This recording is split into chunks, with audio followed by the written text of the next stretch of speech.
Hey everyone, welcome to the 3D-Fueled show, the show where we talk about 3D printing, the industry, what's going on, and also just some updates on 3D-Fuel itself. I'm your host, John Schneider, and it has been about 2 months since since I've done an episode.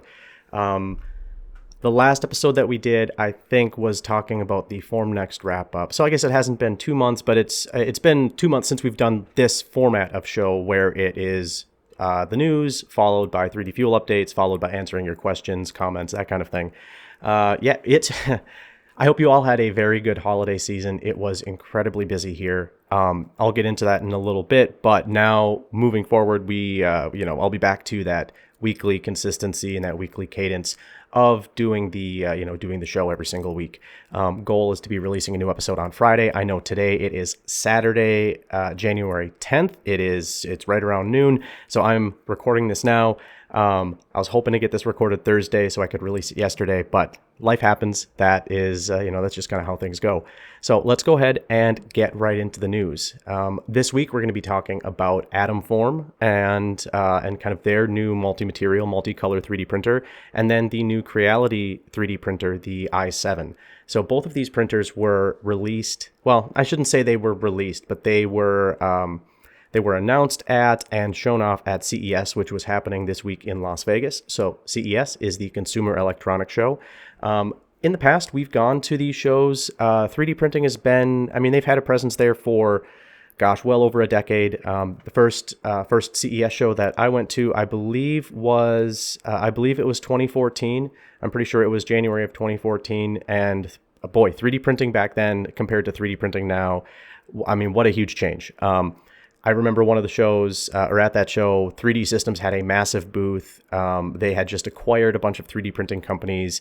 One of them was it had a chocolate 3D printer. There was one that was printing in full color sugar. So I don't know that those two products ever came to be released. I know they were certainly talked about a lot. I think the intellectual property was acquired and then basically buried. I don't know what happened there. But let's get into the news stories that we were going to talk about. So AtomForm.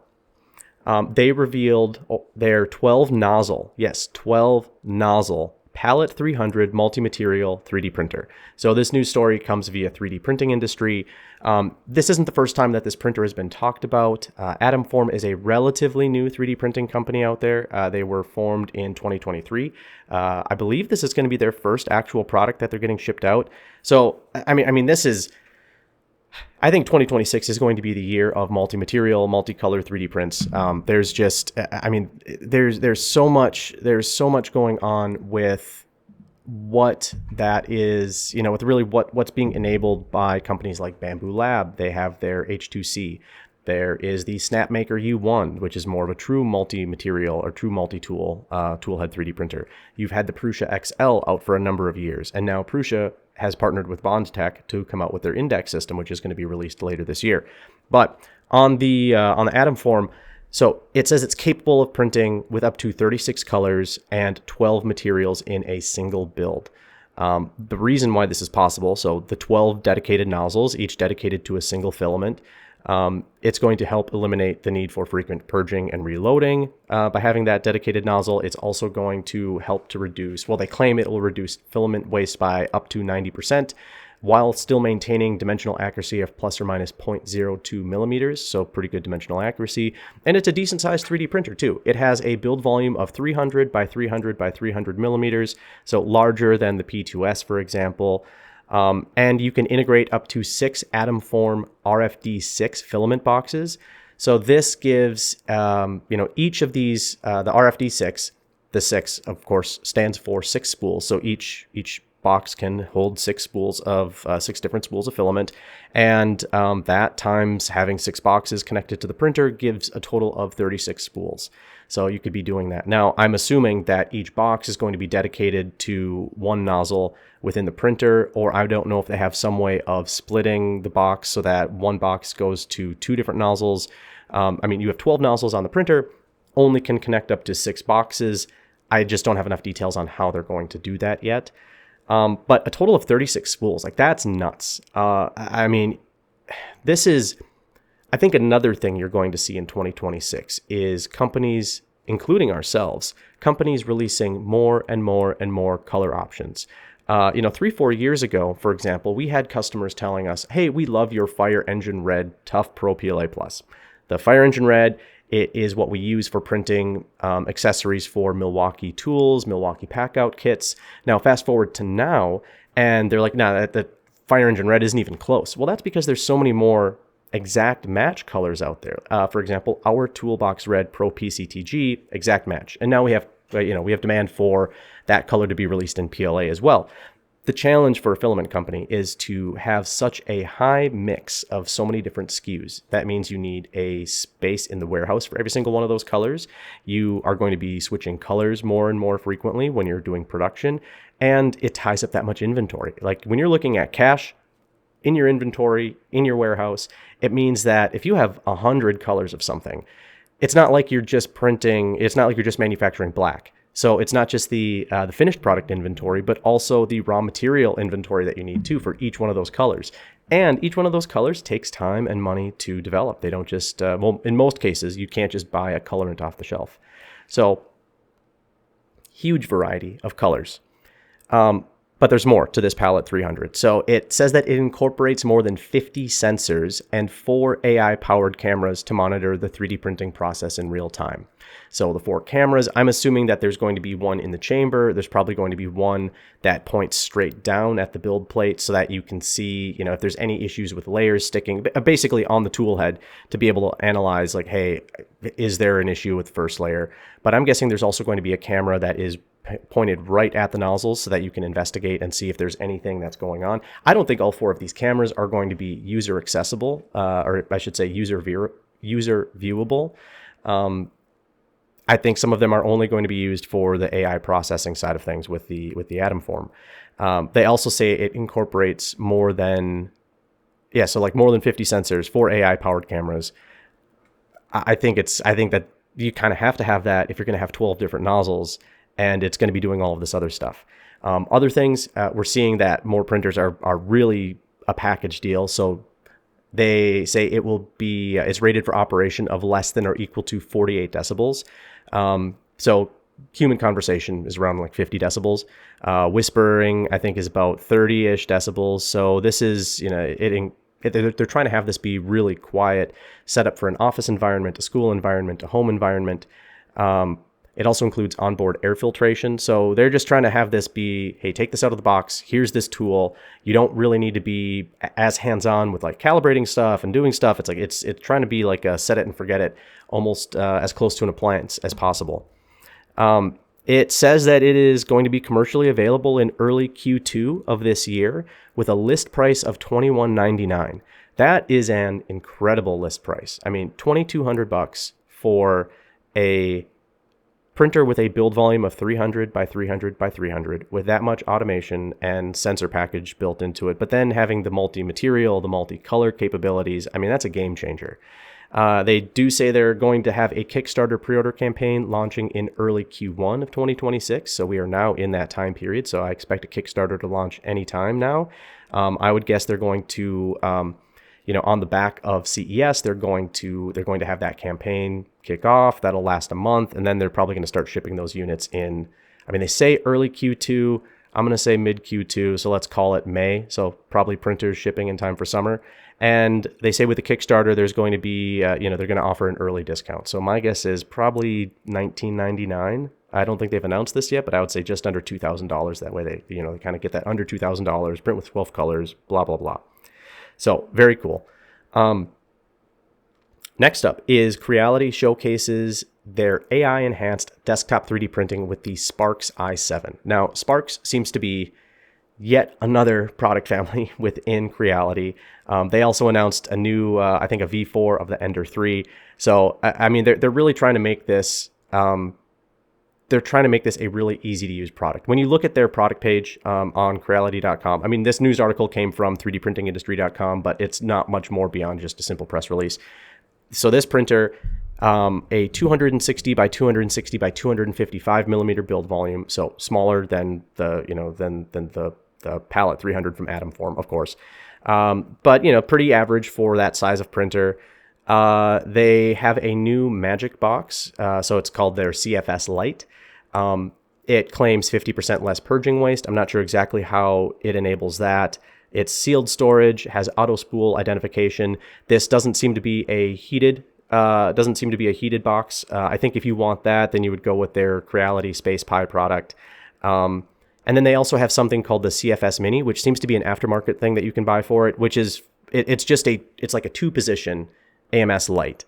It's designed effectively for auto spool swapping when one runs out. It's not designed for like doing color changes or anything like that because it's just the 2. So have your currently printing spool, have a full spool for when that currently printing one empties, and then you can just continue swapping. They are claiming unboxing to 3D printing in just 5 minutes. So again, really trying to make this like an appliance, trying to make it as easy to use for customers as possible. I think we're going to start seeing the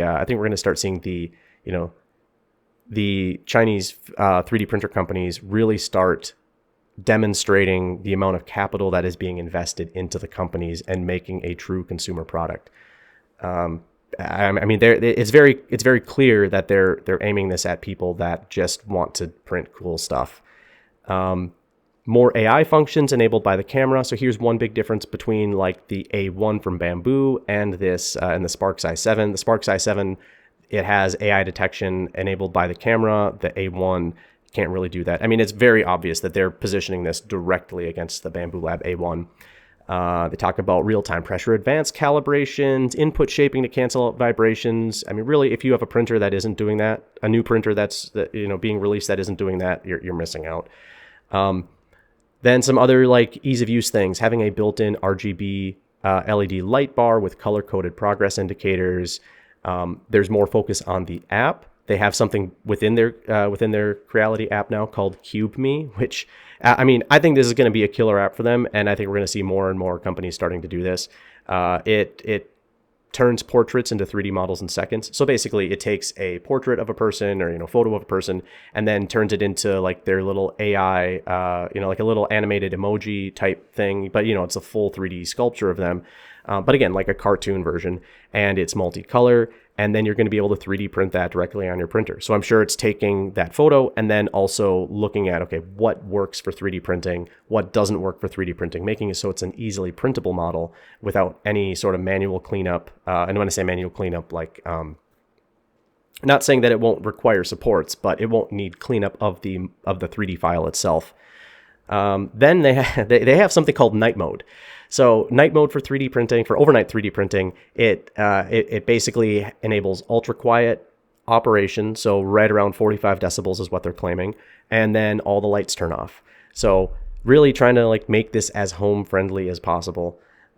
Quick swap parts. If you need to swap the hot end, the extruder lever, the filament cutter, they claim being able to do that in a very, very short period of time. A lot of this just held in with like clamps. So slightly, in some ways similar to what Bamboo Lab is doing with their hot end swap, but not quite the same. Now the pricing for this, the full combo, the retail price point is only $399, and they have early bird pricing right now of $339. So if you place the order now on pre-order, you get it for $339. I mean, this is less expensive than an A1 combo. Again, just showing that they are positioning this directly against Bamboo Labs A1. So that's the news for this week. There is another piece of news that came out that has to do with the U.S. military being, like, Department of Defense being barred from purchasing printers or printing platforms from companies from China, North Korea, and I think there's a couple other countries they're barred from buying them from. So yeah, it's pretty clear that that's just how things are going to be. So like Bamboo Lab, you're not going to have those in any sort of military or government installation anymore. I mean, it makes sense. I get it. I don't know that it's practical, but that's where we are. So just kind of interesting. I don't know that there's a ton of other competitors outside of Prusa that make a solid 3D printer. But getting into 3D-Fuel happenings, it has been a crazy busy holiday schedule. In hindsight, going to FormNext, really, I don't know that. I mean, it was good that we went. It was my first time going. I'm glad I went. I had a lot of really good conversations there that I wouldn't have had otherwise. But man, when I got back, just decompressing from all of that, trying to process all of that information, catching up on everything that I missed when I was gone for 1 week. And I mean, we don't have a large management team at 3D-Fueled right now. Like it is very lean. And so there's a lot of stuff that simply, if I wasn't doing it, it wasn't getting done. Now we're growing, we're scaling. I'm actively hiring people to help me with that so I can delegate more of that stuff. So I'm not caught so not so far behind once I finally get caught up with everything. But pairing that with a very successful holiday sales season, and it's not even that we had our material discounted heavily or anything. We're trying to be really good about having a consistent everyday price rather than having deep discounts. Our inventory has been decimated. So we are working really, really hard, working around the clock to get everything back in stock. I know our standard PLA Plus inventory is very limited right now. Our Tough Pro PLA Plus inventory is very limited right now. Pro PCTG, we have pretty good stock levels of almost everything in that, but we have had to push back a couple of product launches. So carbon fiber PCTG, we had planned to have launched that by Thanksgiving of this year. It didn't happen. November sales were strong. We couldn't take line time to producing that new product and also building out the marketing campaign for that new product. Glass filled PCTG, that is coming. That is coming very quickly. And the more I talk to people about it, the more I'm getting strong demand signals for that. So that's good that that's upcoming, but we had to push that back. The release of FarmFuel. FarmFuel, very excited about that. And I think you're going to be really excited about it too if you run a print farm. There's some stuff that I don't think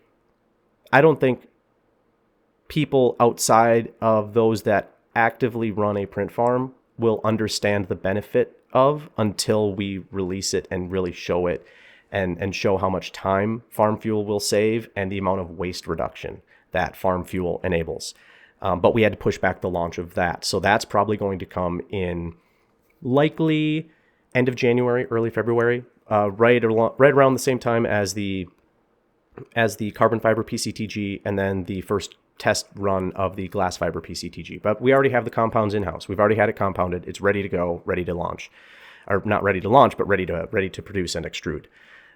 We've added another extrusion line, and this is one of the other things that created a headache for me in December was the Fitup process for this. So we acquired a brand new filament extrusion line from Braskem. So Braskem, for those of you that don't know, they're a massive multinational polymer manufacturer. So like polypropylene, polyethylene are some of the things they're most known for.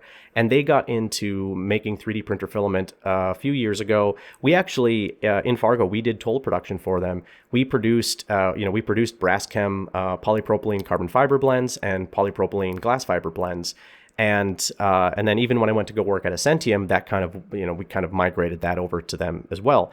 And Braskem also acquired Tallman 3D, which was a major nylon 3D printing filament manufacturer. They then rebranded to Creality3D, so you may have heard that brand before. And then they bought a production line so that they could do the filament manufacturing in-house themselves.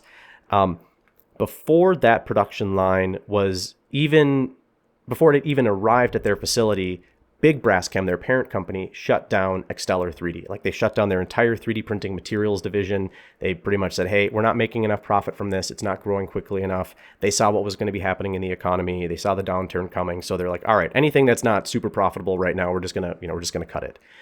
They reached out to me and said, hey, we have this production line still sitting in our warehouse. It's still in the crate. The only thing they had done was taken the lid off of the crate so that they could verify that the equipment was inside, verify the condition of it. I was able to get a really good price on it. Because it was already in the country, I had a very short shipping timeline. It was down in Texas. We were able to get it up here in Fargo. Didn't have to pay tariffs on it because the tariffs had already been paid because they bought this a year and a half ago. So even before the Trump tariffs took place. So got that here.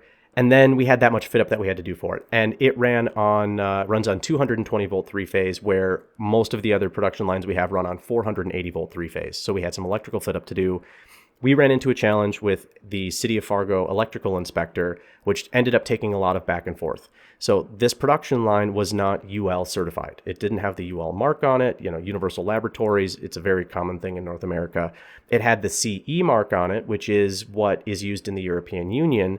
But because it didn't have a UL mark on it, the electrician wasn't able to directly connect it to power. So there's a couple things that you can do there.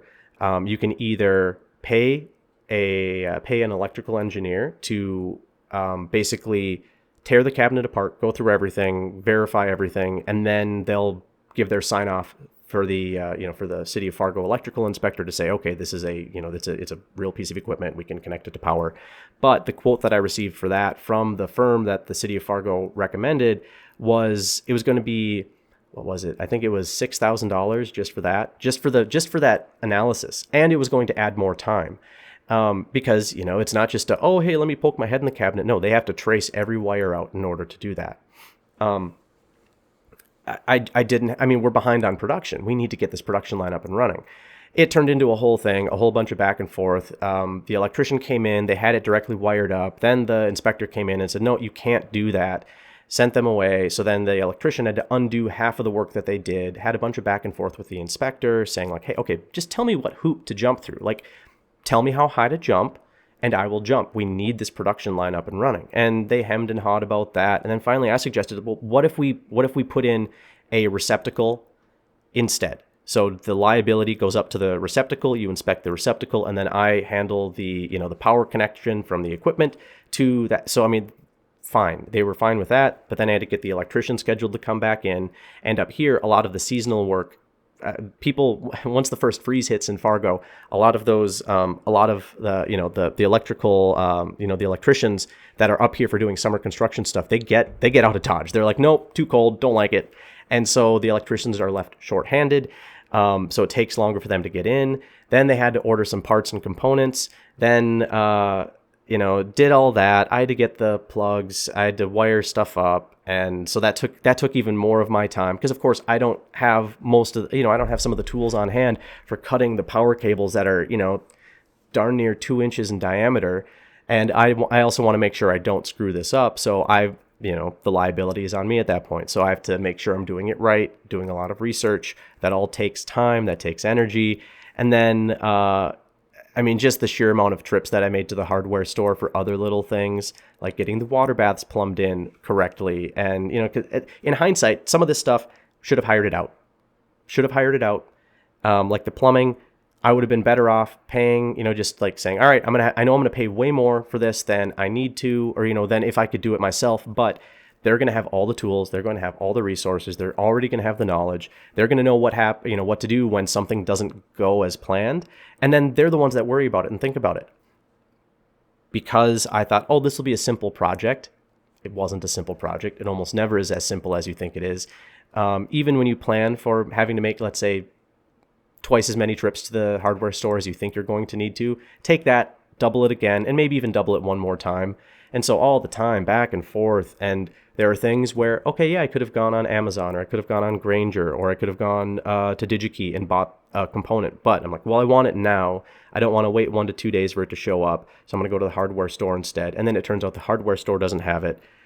Again, hindsight. And this is stuff I know. I know better. I know better than that. But you think, oh, well, maybe this time it'll be different. It's not. So, that's now powered up. That's pretty much good to go. There is one plumbing thing that we're working on. There's a drain in our shop that needs to be replaced. So they've got to cut the concrete and do all that. It's just going to take some time. So, another thing that happened since the last show. So Notchgate. So we have this, we have this spool that, let me make sure that this is in focus, that I know we've talked about before. And it has this, let me focus it. Okay, so it has this notch in it. And this notch is to enable an automated winder to tie off the spool when it's done. So we've already, we've invested the money in the spools. We've brought these in. We had 2 big orders of the spools come in. And then, we tested them in the Bamboo Lab AMS. We tested them in a bunch of other different filament holders. And what we found is we didn't have any of the Creality filament dryers in-house. And everything else, the spools were designed with a constraint of having having an 8 millimeter in diameter roller that it rolls on. The Creality dryers have a 4 millimeter roller that it rolls on. And so what would happen is, let's get this focused again, is this notch would basically get stuck on the roller, and then the spool would tip ever so slightly, and then it would get stuck. The other thing we ran into is after more repeated use, these notches will start to, the notch will start to wear. So I went back to the spool manufacturer, said, guys, how is this not designed for? And it's something that I should have called out, so that's on me. So they've been able to, so they're now molding these spools without that notch. So that notch it's a little insert that goes into the injection molding tool. So they were able to remove that. And so now we're producing spools that do not have the notch. So filaments going on spools that do not have the notch. And we've designed a ring, and then the community came back and said, hey, we actually designed a better ring that's easier to 3D print, so I'm going to be getting that file up. So I know no one wants to have rings, but this is the situation that we're in. We were not able to recall 16,000 spools of filament. And for most printers, it's not a problem. Like for most printers, it's not a problem, but for people that have that small roller, it is a problem, and it's a big problem. So unfortunately, the ring is the solution. And like I said, we've already fixed the other thing. We've already addressed it. We're not using the spool with that notch anymore. Notch is being redesigned. But that does bring us to, how are we going to be doing the automated winding? Well, we're looking now at potentially using a different automated winding system altogether. The challenge with this is the spools are not as easy to get. They're not quite as inexpensive. So they have a different notch system. They've tested these even more robustly. It works great. The automated winding system looks fantastic.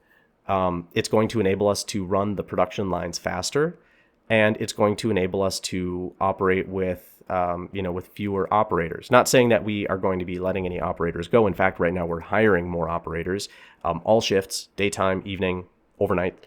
And what it's going to do is it will allow more output per production line, which means more spools per production line operator, and it's going to let them focus their time on doing some other things. So their time is going to be spent more on packaging. It's going to be spent more, there's a few other things that we're working on too here. But it does mean that we've had to push this back. So we probably won't have automated winders in place until, I would say, realistically, April, maybe sooner. I'm hoping sooner, but April is what seems more realistic. So we just had to push that back. But yeah, moving on from that, we're also working on new colors of Pro PCTG. We have 10 new colors that we're working on. I don't have the release order figured out yet, or the exact timeline. They're currently being compounded at our colorant manufacturer here in the US. We should have test batches of that within, I'm hoping we'll have some of them by the end of January. Then we'll start releasing those. But yeah, I'm really excited about some of them. I think you will be too. There's a couple that have been highly requested. They're going to fill a pretty big hole in our current color lineup. I think it's going to be very good. So I know we had a lot to update here. Had the 2 news stories, kind of that third news story, and then updates on the 3D-Fueled happenings. No Q&A this week. For one, it's just been that long since the last video was out, and then 2, we've had comments, but they've been so scattered. If there are any questions that you'd like to have answered, please leave them down below. We're also very close to being able to enable product embeds in the YouTube videos, which would certainly help us out. So if you would like this, do all the engagement stuff for YouTube. Basically helping us get our view hours up. That's always helpful. I hope to have even more updates next week. I'm looking very forward to getting back into a regular release cadence. I've missed doing these. I've been stressed about not doing them. I love engaging with you guys. So if there's anything else that you want to have answered, please let us know. And on behalf of myself and our growing team, thank you for watching, and I'll catch you next week. Bye.